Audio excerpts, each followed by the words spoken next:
Year 2 has officially begun on the Wildlife Homestead, and we're kicking it off with what's probably going to be the biggest project of the year, converting this planted pine stand into a diverse wildlife hotspot.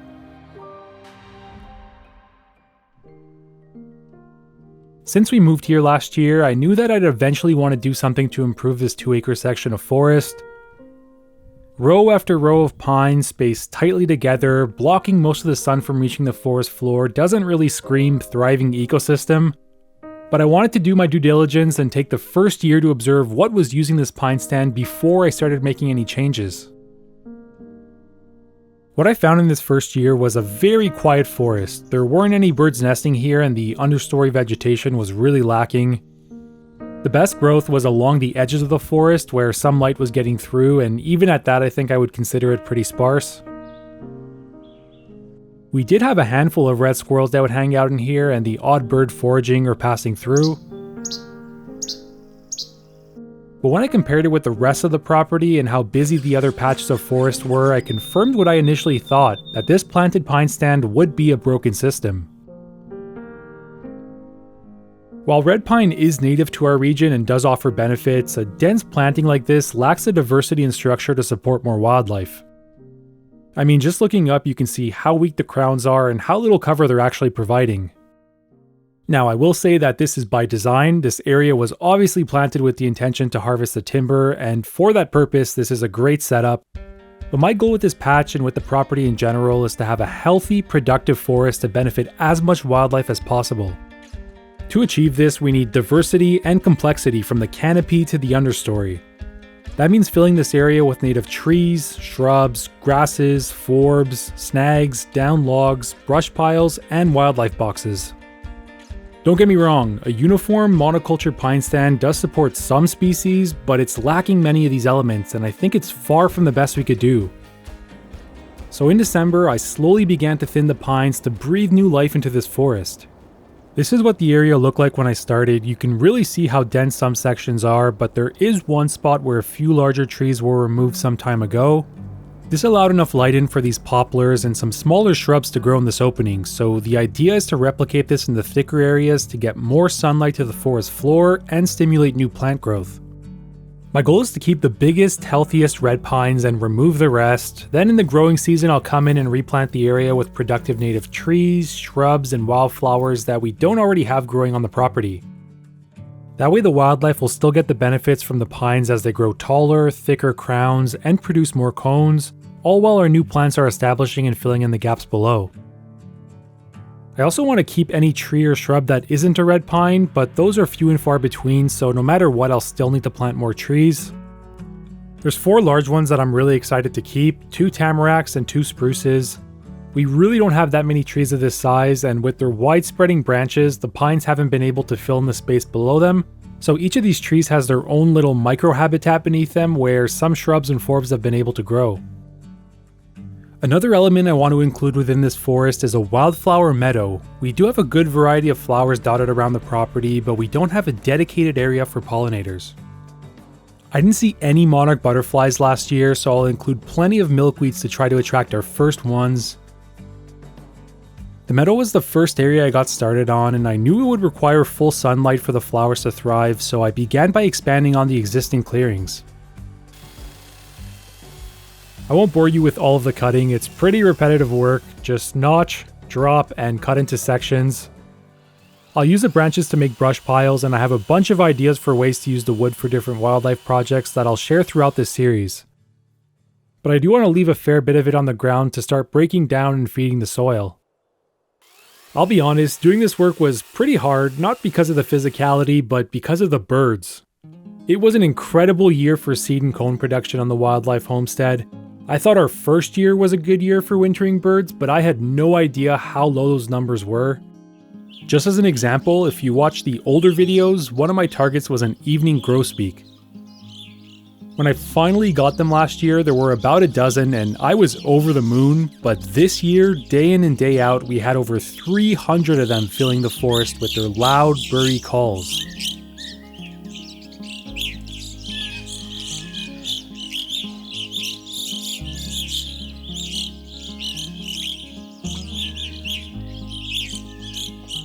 and they would be mixed in with hundreds of pine siskins, redpolls, goldfinch, red, and white-winged crossbills. At the front of the property, we even had over 200 snow buntings, and they had a pretty sweet setup. They would just hang out on our roof, and whenever they felt like it, they would come down to feed on some cracked corn.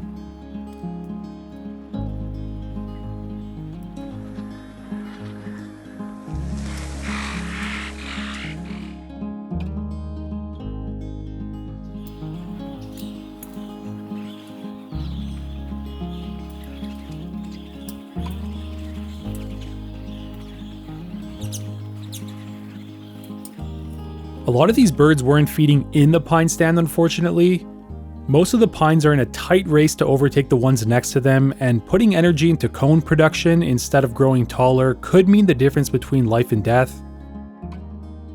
So the majority of them didn't produce cones, but the ones along the edge of the stand and in the open did, which tells me once I give the other trees enough space and sunlight, they'll also be able to produce this valuable winter resource for wildlife. Hindsight is 2020, but if I had known when we moved here that this winter would be so productive, I may have been tempted to start thinning the pine stand in year 1. But I can't go back in time, so I tried my best to both thin the pines and take breaks to look for wildlife. I had a loop that I would do to check on things, and the first stop was always right beyond the pine stand where I'd have a small group of Canada jays that would come to visit me. Chickadees, which we'll see a little later, are known to be curious birds, but in my experience, Canada jays take that curiosity to another level. Over hundreds of years, they've showed they're more than comfortable to live alongside people.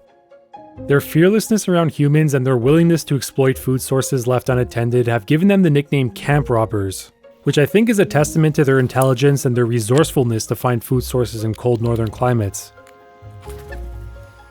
So it only took this trio a few days to figure out that I was the one filling the suet feeders, and from time to time they would visit me to collect the suet tax.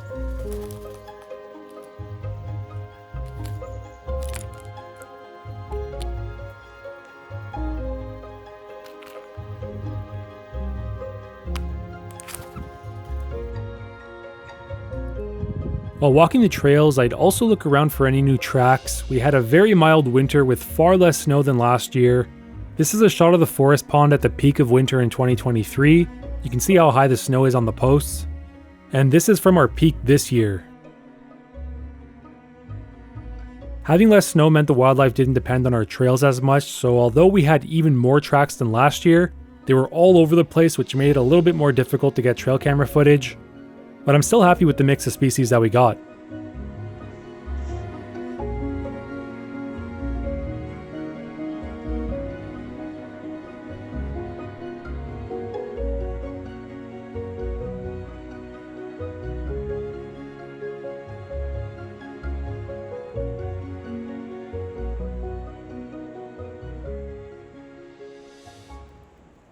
Just beyond the forest pond, I would check on the barred owl boxes that I built this winter. It's very unlikely they use them this year, but in spring, when young barred owls fledge and search for territories of their own, I'm hoping they claim one of these boxes.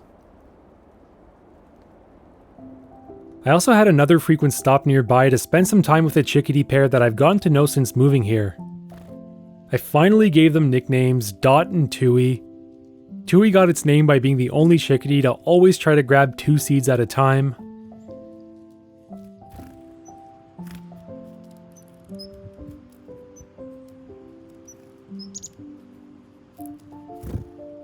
Tui's also a little more carefree than Dot. Usually chickadees will grab a seed and fly to a nearby branch to crack it open, but Tui has no issues with sitting on my finger and using it as a stick instead.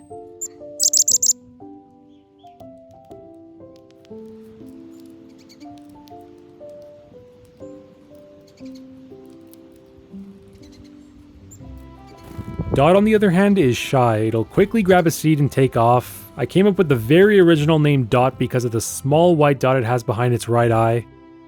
It's subtle, but most chickadees look almost identical, so I'm always searching for tiny differences to distinguish them, whether that's through visual or behavioral differences. My last stop on my breaks would be at the apple trees up front. I've mentioned several times that one of the elements our property is really lacking is winter fruit, so I wanted to do an experiment this winter to see how much wildlife we can bring in if we keep the apples in the trees instead of harvesting them. And I'm happy to report this was a raging success. From September to March, these trees have been magnets for birds and mammals.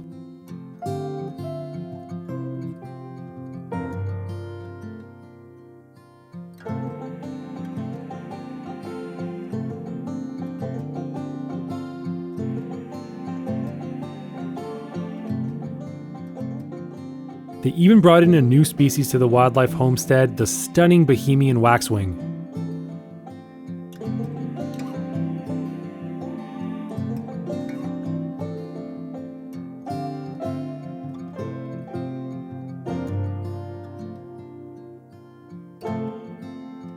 The apples also kept a pair of wild turkeys around for the winter.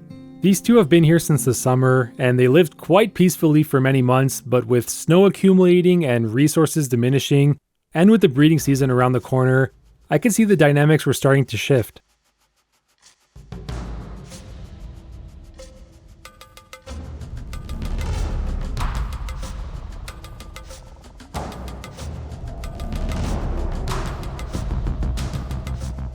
It started with a few displays, but nothing too serious. Then a couple of days later, it turned into an all-out brawl. I've never seen turkeys fighting this close, and I doubt I'll ever get a better view than this. This is right outside of my living room window. At first, they tried striking each other with the sharp spurs on their legs.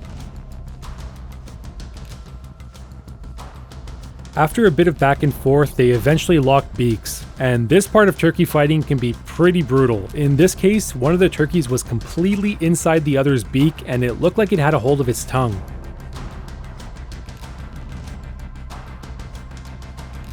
The whole fight lasted about 3 minutes, 2 of which were with locked beaks. The loser took off into the bushes and was never seen again, and the dominant male now patrols our property alone.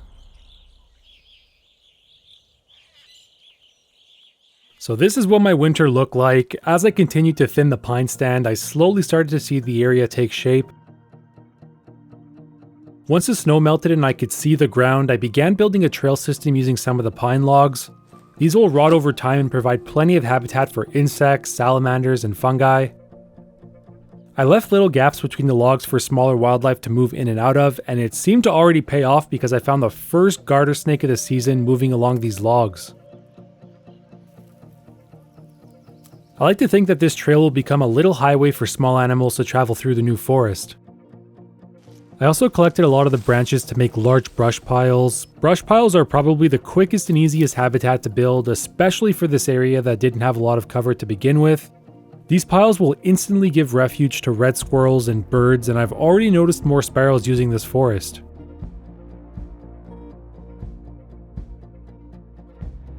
I know brush piles are a little unsightly, but one thing I've done in the past to improve them is to plant vines at the base of the piles. Over time, the vines will take over and it'll turn a dead brush pile into a living one, and if I plant something like grapes, it could also provide some fruit. But I'm thinking I'll start with flowering vines for the hummingbirds and pollinators. Speaking of, for today's video, I'm focusing on the middle section of the pine stand. I still have some cutting to do on either side of it, but I have enough cut in the middle to start working on the wildflower meadow. I plan to both seed and plant plugs in the meadow using a few dozen species native to the northeast. But before I can throw any seeds down, I have to deal with this thick layer of pine needles that I've collected here over the decades. Our seeds will have the best chance if they have good contact with the soil, so I started raking up all the branches and needles.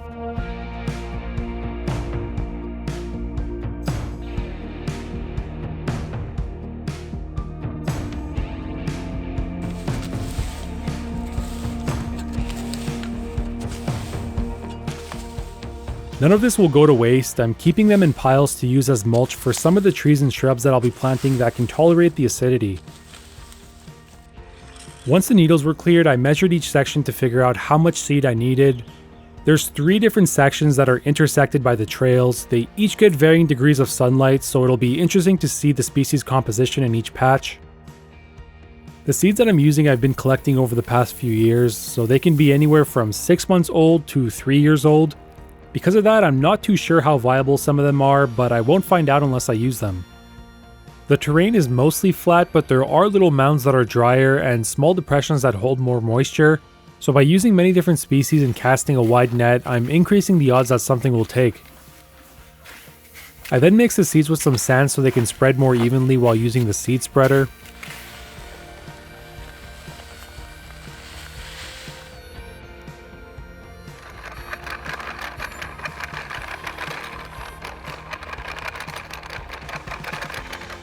I wanted to make sure the seeds had good contact with the soil, so I did a few passes with a weighted roller to press them firmly into the ground. I checked the weather forecast before I seeded the meadow so I could time it with the rain. Although I usually don't trust the weather network, seeing ants building mounds around their nests was all I needed to know that a good rain was coming. So the seeds have been spread, pressed, and soaked into the ground. It's now a waiting game until we get the first ones to germinate. Since the red pines cover most of the area around the front of our lot, I figure this series should include everything that's going on from the beginning of our property to just beyond the pines, because the changes we make to the pine stand will also affect which species we're seeing around the house. This is just the beginning of this new series. There's still a lot to do. In the next episode, we'll be digging a vernal pool for breeding amphibians, continuing work in the pine stand, and checking in on the first nesting birds of the season.